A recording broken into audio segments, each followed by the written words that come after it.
Good morning everyone. Andito tayo sa labas guys. Relax muna tayo dito konti.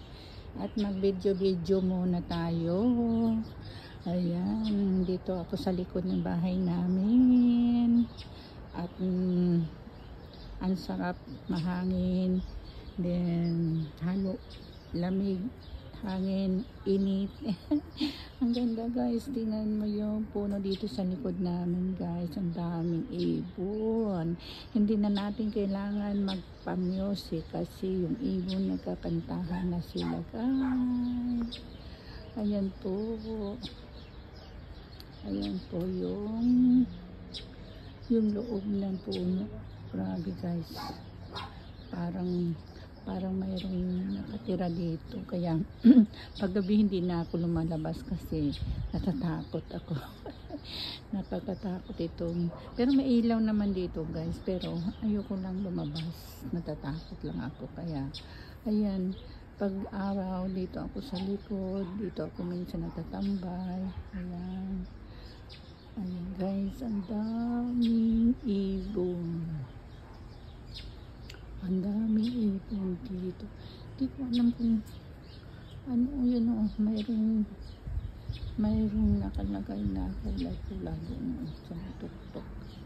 Dito sa may gitna ng kahoy. Ganda siya tingnan guys.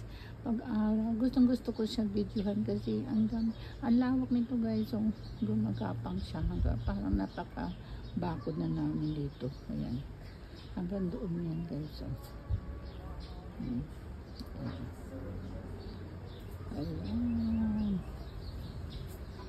Ayan siya guys, ang ganda.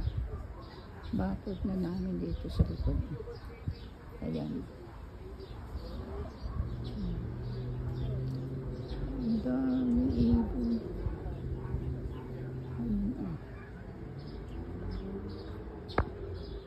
Ay, tingnan ko na rin kung ano yan.